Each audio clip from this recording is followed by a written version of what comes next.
Okay, so I'm Jesse O'Brien. I've been a full stack developer now for going on 8 years. For probably 5 or 6 of that, I actually worked in the healthcare industry. So writing apps for doctors, physicians, doing different research trials and things like that. Sort of self-taught in that sense. Learned a lot. It was kind of cowboyed up. And now I've been a vehicle for almost 2 years, doing everything from DevOps to front-end React work. So I got started in advertising about 7 years ago. Pivoted about 4 years ago into front-end development and some user experience design, product design, and sort of the unicorn of all things, which do exist because I do that stuff. And I've been with Vehicle for about 4 years now. Yeah, so that's who we are. I guess why are we talking is kind of an interesting thing.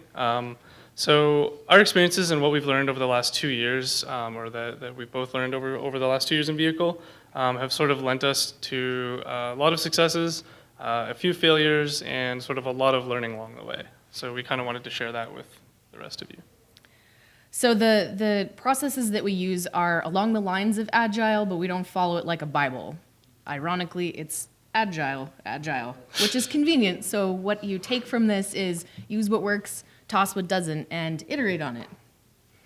And primarily what we use from it are our own version of things like stand-ups, sprints, task management, documentation, but used in a way that's practical for us. And it changes all the time, and it changes project to project based on what makes sense for us. So based on that, this talk is for any breadth of projects. It could be greenfield, it could be legacy, you could be solo on a team, you could be on a large team, you could be in-house, you could be freelance. This is, use from this what you think will be convenient for you, and morph things that you think you might be able to use in your own way. So the core of how this actually works is we have a few tenets that we actually follow so that we can make sure that this actually applies to whatever project we're on. The first thing that we actually do is make sure that we're picking the right clients. Not every client will actually work for this process. Not every client will agree with how we work on projects, and we may not get along with how a client wants us to work on their projects. Yeah, we want to form partnerships with our clients, first and foremost. We try not to do any kind of contract-based work. We want to set the expectations with our clients very early. Things like time zones are really important to pay attention to. It's great that you may get, a contract that's worth 400,000 rubles if you're working with someone in Russia, but be aware that that time zone is going to have a very large impact on the way that you work with that client and the expectations that you both will have. So a big part of how this works also is accessing the people that you have around you. Not any one of us knows everything from DevOps all the way up to pretty clean UX. Access the people that you have either on your team, in your network, in your friends groups, access other people. Pair as often as you can. Lots and lots of collaboration. And another way that this works the way that it does is we do upfront billing. The model for it protects both us as the people who work on it and the client. It protects everybody from the entire breadth of it. Yeah, the upfront billing is really good. We found that it works amazingly well for all of our clients. The scenario is basically you pay for a developer's time per week that you want us to work on your code. If you decide that next week you don't want us to work on it, then that's a very easy decision for both of us. You take your code, we walk away happy, you walk away happy. It's really made our lives easier and our clients' lives a lot better from the interaction standpoint. So some things we want to make sure that we get across during this is make sure you're being an extension of the client's team. Be on their side. Clients should never be an enemy. There should never be any amount of animosity. Get on their side and work toward a common goal. Yep, and some really good ways to achieve that is make sure you're pair programming throughout the process. And pair programming is not necessarily just sitting in front of code. Make sure when you're talking to the client, you're talking from a united front. Don't end up having arguments with each other in front of a client, those types of things. And a huge part of that is making sure your meetings run well. We're going to go over how to facilitate a proper meeting, how to ask the right questions, how to get all the answers that you need, how to make sure the people that should be in a meeting are in that meeting. And if they're not, documenting who needs to be there and what you're learning and the entirety of how to run effective meetings. And throughout the project, how to make sure you're implementing design-built principles from everything from how your database is built right up into how the interactions in your interface actually look. Yep, and the bigger part of that infrastructure is basically sprint management. So how do you manage the skeleton of how to run your project? Okay, so how many of you do client work in here, or even product work? Probably just about everybody, yeah. So how many of you had a client walk in and wander in and just be like, all right, so we're going to build the next Facebook, right? That's pretty much every client. They all wander in and they go, hey, so what I'm looking for is a Lamborghini. And what you say is, right, sure. And so this is the part of the meeting or the introduction to the client where you sort of need to pay attention and say like, okay, on one hand, I want to hold your hand and have this really wonderful journey where, yeah, we get to your Lamborghini. You're going to drive away happy. But what we found is that when you begin to understand their vision, this is actually what you're going to deliver out of the gate. They want something that costs a lot of money, a lot of time, a lot of man hours, that's perfectly designed. And what you're going to find or what we found is that if we give them something that looks like a car, acts like a car, and feels like a car, that's not necessarily a Lamborghini, they walk away happier sooner. So you will get to the Lamborghini at some point, but the faster you can get a car-like structure or ability into their hands, the happier they'll be. And the happier you'll be too. You've shipped something really quickly. So the way that we make this work is we have a basic template for all of our projects. We have 4 different phases to each project. We have kickoff, which is essentially just what are we doing? What are we doing with this project? You have the discovery phase where you're learning about what the industry is, who the people are who are going to be using it, what the client's vision is, terminologies, all sorts of discovery. If anyone's unfamiliar with discovery, there's about 1,000 articles online about what discovery actually looks like. Then you cycle through the actual work, and when you're done with all of that, you reflect back on how did it go? What did you learn from it? What can you apply on future projects and these sorts of things? And these 4 basic phases are how we work on every project. So the first phase of what we do is we do a kickoff meeting. Important part of a kickoff meeting is making sure that you're bringing all the people that should be in that meeting to that meeting, whether it's bring a DevOps guy, bring a front-end person, bring your back-end people, and if you aren't sure, bring everybody. Rather have it and not need it than need it and not have it. Use that principle when you're walking into a kickoff meeting. And make sure that all of the people who you bring to that meeting are prepared to ask the questions that they should be asking. Make sure that you are having good client interactions on an even keel. You're on the client's side, and you want to basically be integrated onto their team by the end of that kickoff meeting. Yeah, and so a bigger part of kickoff meetings for us has been, get a little bit of company history, figure out where they've been, what they've done in the last year or two. Are they growing? Are they downsizing? Are they shifting? Are they pivoting? Those types of things are really important.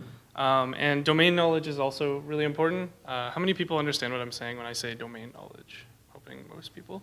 Yeah, so I mean, it's something where we've worked in industry, in different industries throughout my stay at Vehicle, and it's kind of been some real estate work, some stuff in online blogging, online videos, online other stuff. I'm not an expert in real estate, I never would claim to be, but what the most important part for our kickoff meetings is I can pay attention to the terminology that they're using and ask them questions about what these things mean to better understand what they actually need from me. So another huge part of kickoff meetings is who's going to be involved here. How many people have been in a meeting and several months in or even a couple weeks in, you hear about Joe in some department who has some insight. And suddenly, where the hell was Joe in the kickoff meeting? Who is this guy? Does he even have a last name? Why are you referring to him in a first name basis when we've never heard of this guy? Find out who those people are and what impact they could have on the project. Find it out early and dig for it. Stakeholders are incredibly important, and they could have the power to stop a project at any time, depending on who they are in the project. Yep. And so the end of your kickoff is going to basically start kicking into defining the goals for the first phase of your project. So getting back to the car analogy, the goal out of your kickoff should not be let's build a Lamborghini. The goal out of your kickoff should be let's build something that looks and acts like a car so that you're happy with what you're getting. So the easiest way to get to that, ask lots of questions. Ask tons and tons of questions. What are your overarching goals? What are we working toward? And narrow that down into what we're building next. Yep, and a lot of that is setting the expectation for the client, right? The clients come in with a grand vision, and now you have to sort of pare that down and have them walk away happy that they're not necessarily going to get the end product, in any determinate amount of time, but that they are going to get something very quickly. Another important part of kickoff meetings, as much as Agile leans away from it, is document things. Write stuff down that you're learning, especially if you're learning things about terminology, if you're learning things about stakeholders, who they are, what their contact information is. Write down the necessary things, and especially write down the answers to your questions so you can refer back to them later. Yeah, so one big part of a kickoff is as well sort of education. It's education all around for you and the client.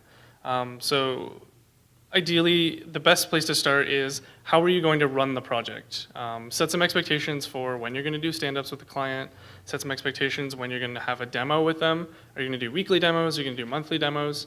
Try not to figure that stuff out on the fly. Set up dates, set up calendar meeting or items in the meeting so that they're already aware of how it's going to happen. And then set up how you're going to communicate with them. So, do they use Slack? Do they use HipChat? Are they just sticking to email, smoke signals? Whatever works for them, figure out how you're going to communicate with them right off the bat so it doesn't get confusing. You also want to make sure that the client is aware of how they're going to actually see what you're working on. It's all well and good to walk away from it, and the client emails you later being like, so where might I see the progress on this project? Great to get that clear right away. Make sure they're aware of it, you're aware of it, everybody's on board with that. Make sure you're also educating yourself. If you're sitting in a meeting, it is up to you to make sure that your questions get answered. And if you're facilitating a meeting, make sure you're pointing to other people on your team who you know may have questions and help them ask the questions that they need and get the answers that they need as well. Yep, and so part of educating ourselves when we're with a client, we basically came up with a fairly simple checklist that we use for almost every kickoff meeting. And it just gives us a little insight onto how we're triaging this client, right? Do they have issue tracking? Are they using communication tools? Are they using version control, or are we back in FTP land? Do they have a documented development environment at all? Are they running any kind of automation? Do they have a code standard? Do they have any analytics running? Those types of things. And do they have an actually documented deployment process, right? All of these things give us a very simple overview on we're walking into something that's going to be fairly easy for us to work on.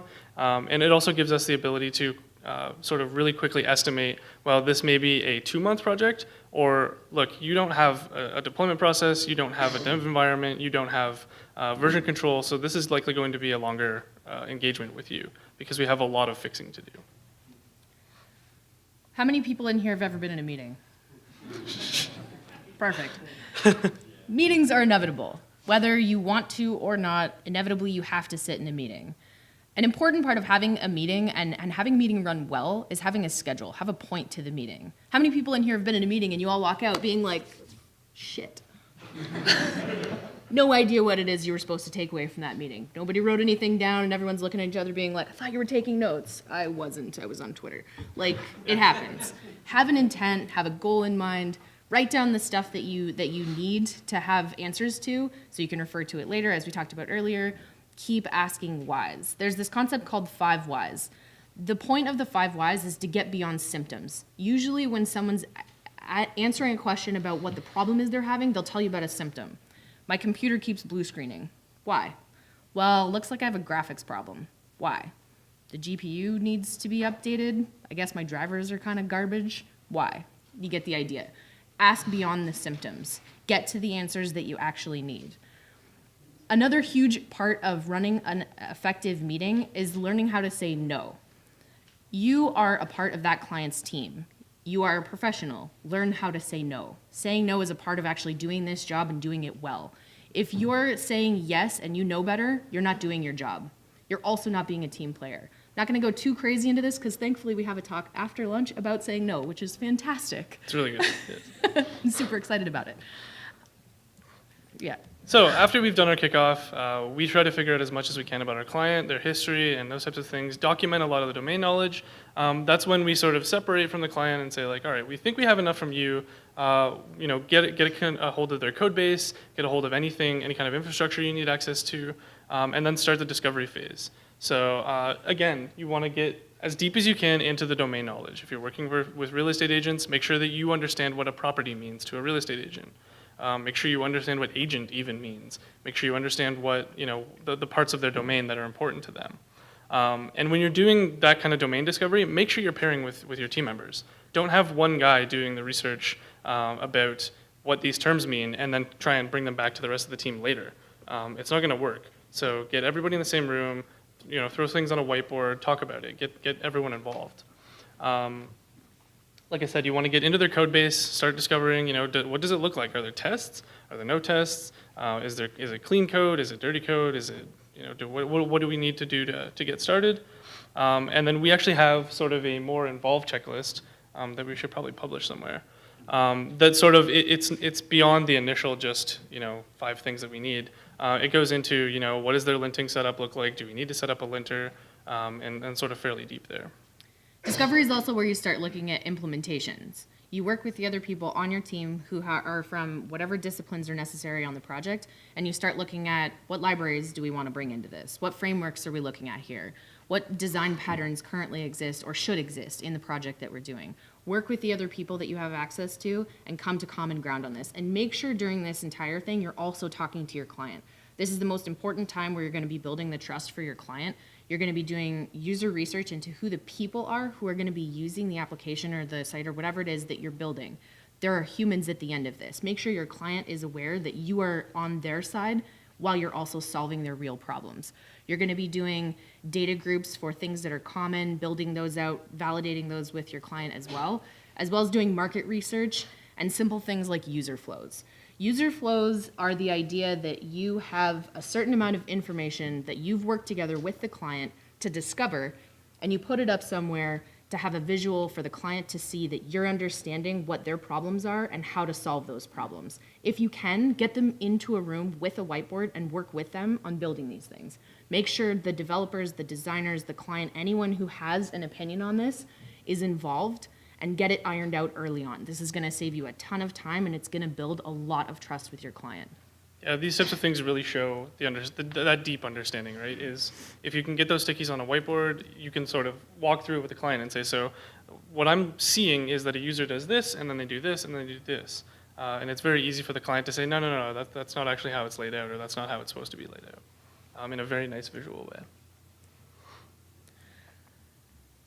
So the idea of a sprint cycle is up to you and your team, however you've built it out. For us, we have some basic parameters around what it looks like. You plan it, you work on it, you show it to the client, you talk about how it went, and then you ship it. Yeah, so planning your sprint is sort of one of the biggest things that you need to pay attention to. This is the part where you need to look at identifying the highest impact work for your client that you can do in the week or 2 weeks, however long you want your sprints to be. And you want to make sure that you're kind of estimating scale at this point. So typically we don't do any kind of like actual real estimation. We don't give our clients, it's going to be 4 to 6 weeks and you're going to see something. We try to estimate on a weekly basis what we're going to get done. And it sort of makes it nice and easy for us. One of the things that you want to do is prioritize and delegate your work. So as Corinne was saying, with all the people involved on your team, you want to say, okay, I've got some DevOps work. Give it to the DevOps guy. Don't give it to the designer. Right? Those types of things that are very, very simple to sort of reflect on afterwards, but make sure you're paying attention to that stuff up front. Planning your sprint also gives you the opportunity to undercommit and overdeliver. That's something that is really, really important. I can't stress that enough. You don't want to tell the client, yeah, sure, I'm going to get done everything this week. Because when you don't get done everything, inevitably, we've all done it, the client's going to look at you and be like, well, I thought you said you were going to get all these things done. And then you're kind of battling with them. Make sure you're telling the client exactly what you think you're going to get done. And the one big thing here is also, this is, your first sprint plan is probably going to go really, really nicely. You're going to, bite off a chunk of work that you want to do. But for more in-depth planning later in the project, understand the ramifications of client pivots in that sprint planning. So the idea that the client has come to you and said, okay, actually, we're really happy with the work that you've done, but we want to kind of do something else. And it's like, okay, well, let's all make sure we're on the same page as to what that means for the project timeline, for how things are going to look in the future, for the tech stack even. I've been in many different types of situations where it's like, okay, well, actually, we're just going to use Docker. I know you put 3 months of work into setting up a really nice Vagrant setup, but we want to use Docker. Right? Those types of things, you need to make sure you're talking to the client and saying, like, you do understand that I've just thrown away 6 months of work, right? Or however long it took you, right? So you've done all of your planning and now you're actually going to work on some stuff. A huge part of making sure that this works well, especially if you have a project that has a lot of moving parts to it across a bunch of different disciplines, make sure you're pairing. Pairing as often as you can. Have really good stand-ups. How many people here are familiar with what a stand-up is? Okay, good. For those of you who aren't aware, you basically stand up and you say what you were going to do, or what you were going to do yesterday and what you're going to do today. And if you have any blockers, if anything's stopping you from doing your work. That's the essential idea of it. Take breaks. Walk away from your computer. Go in front of a whiteboard. Go for a walk with people. Go play ping pong. Shoot someone with a Nerf dart. Like, take breaks. Clear your head. Make sure that you're always attacking whatever it is you're attacking with a lot of energy and a fresh mindset. Make sure that you are also, as far as breaks go, walk away from the project that you're actually working on as well.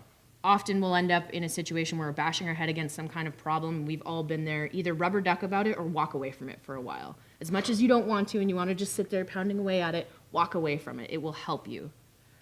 Yeah, and inside your sprint, you want to always remember, focus on the humans that are going to use this, right? So we often get caught up in, Adam talked about the high-level architecture that we're going to build, and it's going to be so great and so grand and so perfect. But always remember that there are humans on the other side of this program you're building. They're going to use it. They want to interact with it. Keep that in mind throughout all of your work. Try and bring it back to yourself every time you take a break. I'm building this for someone else. I'm not building this for me. The two things that I want to talk about at the bottom is sort of feature branches and frequent commits. A lot of people will associate those two directly with Git. What I've learned to do is sort of think of feature branching as a thought pattern instead of just a Git flow, workflow item. So the idea that when you're working on a feature, branch it in your head as well. Branch it away from the project. Think about it isolatedly. Give your brain that context so that you're just focusing on that one feature instead of trying to focus on a bunch of things.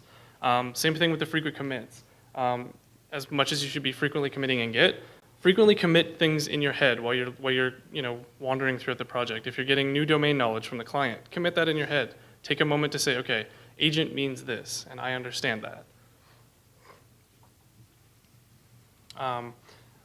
So that sort of goes along with documenting the questions and the domain knowledge that you're getting. If you can't commit them in your head, then write them down in a notebook. Keep track of them. Share them with your teammates. And getting on from the domain knowledge is sort of getting into testing and making sure that you understand the domain knowledge and that you're testing out the code that you have and the usability of your application. So the usability goes hand in hand with thinking about the humans that are going to use it. When you're clicking buttons, is there feedback? Those types of things. On the code side, make sure your tests are green. Make sure they're passing. Make sure they're passing and doing real things. Make sure you're not mocking too far. Those types of things. So a important part of the sprint is the work that you're going to do. How do you know what work you're going to do? You plan for it. You have a direction for where you want to go, and you want to make sure that whatever it is that you're going to implement has some kind of roadmap and that you have validation from the client as well as anyone else who happens to be working on that project.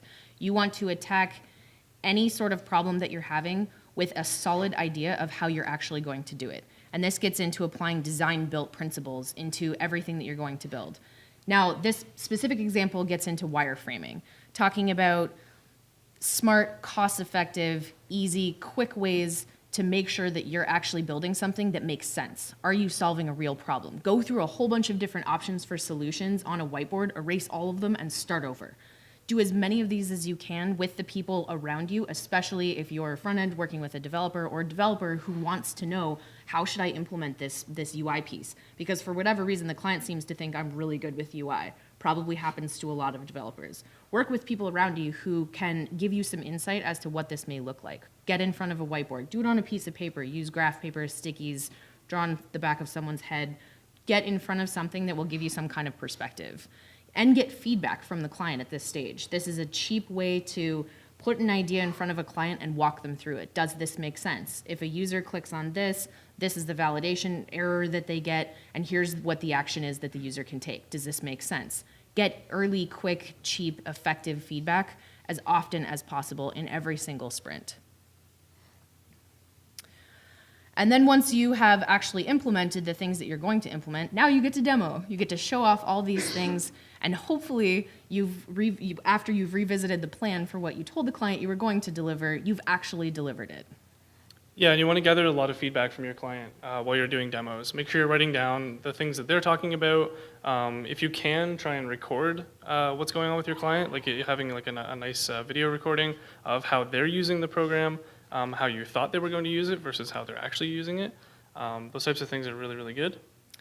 Always make sure in a demo, you're reframing the demo, no matter what everybody is talking about, to the MVP. What was the one thing we said we were going to deliver? Not like, yeah, but what about this other feature? And also what about this thing? And what happened to the Sudoku we wanted in the sidebar? No, what was the one thing that we wanted to deliver here? And make sure everybody is still on the same page about this is what we said we were going to do and this is how we did it. Yep, and part of that is sort of knowing that perfect is the enemy of good. I think most of you can understand what I mean by that, is that don't try and make the demo perfect. Make it good enough, get as much work as you can done on one feature, and get it close to being done. A lot of the time we'll sort of sit there and push pixels around for hours and hours, or try different implementations for no real gain to the end product. And part of the demo is also talking about when you don't get everything done with the client, right? Set some expectation with them. Look, well, this feature is actually a lot bigger than we thought it was. Be honest with them about it, and say, this is what we're going to do to sort of try and get everything back on track, or reset the expectation for how long this feature might take. So you've done the work, you've done the demo, and you're all sitting around being like, well, the next thing up is kind of another sprint plan, I guess. Should we talk about how it went? Absolutely. Have a conversation after you demo to the client to go over these things. Apart from the client, sit down with your team and talk about how things went. Did it go well? Did it go poorly? What went well? What can we learn from it? What can we apply to the next stage of it? Always take time to reflect on how each of those chunks of work that you did went. And take time to be very honest. Drop your ego and actually be honest with each other. You can do code review at this point. You can do client bashing if you feel like it. This is where you go out and you remove yourself from all of the actual work and you talk about the soft things that happened while you were working on it. Yeah, sometimes it's good to vent. In your retrospective, this is sort of a simple, cheap outline to just sort of keep the retrospective focused. We found that just kind of throwing people in a room and saying, like, think about what you've done this week doesn't result in much. So you want to talk about, how was feature creep this sprint? Was the client coming and asking you for new things, and new things in the same direction, right? Versus pivots. So we've tend to break those things down. Feature creep is usually, so we're building this giant shopping cart, and we want to just add a couple new features that we didn't talk about in the original sprint, et cetera, et cetera. Pivots are sort of like, we were building a shopping cart, but we're actually going to change. We want to build a blog now, right? Those are pivots. How is the scope creep? The idea that they keep pushing a shopping cart and pushing the shopping cart and pushing the shopping cart into this huge monolithic thing. How is your communication, collaboration, and things like that, right? And so one big thing that works for us throughout our sprint cycles is experiments, and not quite like college experiments. So how many people in here would say that they're actively running experiments on projects, like all the time? Right. That's really good. Experiment-driven development, right? It's just sort of like type something, refresh the page. Hey, it looks like it worked. We're talking more about sort of project level experiments. So you need to know how and when to run experiments, but we take an approach of like, let's do it anytime and all the time. We try to sort of time box them as well. So if you want to change the way that you're doing stand-ups or change the way that you're demoing, change something about the way that you're working, try it for 2 hours, try it for a day. If it didn't work, know when to throw it out, and then just kind of come back to it in your retro. Know when to quit the experiment, things like that. And then once you're done, all your work, you can ship it. And it'll always go that easily. You'll just ship it. So shipping is one of the big parts where you want to make sure that your infrastructure is in place before you start pulling the trigger on things. So make sure you check your error and feedback methods. You want to make sure that if your elk stack is down when you ship, probably a problem. Make sure you have a way for your users or the end users of the product to get feedback back to you on bugs, etc. Make sure the client can do that for you as well. Have some kind of ticketing system, some kind of way to triage things that the users don't like. And once you have all that stuff all set up, you want to start, inviting users. Throw things into the marketing team or whoever's involved with that. Start inviting users, and then, it's sort of that one thing where it's like it's great to have a victory and it's great to invite users, but then start looking at what you can make better. Start looking at how you can iterate.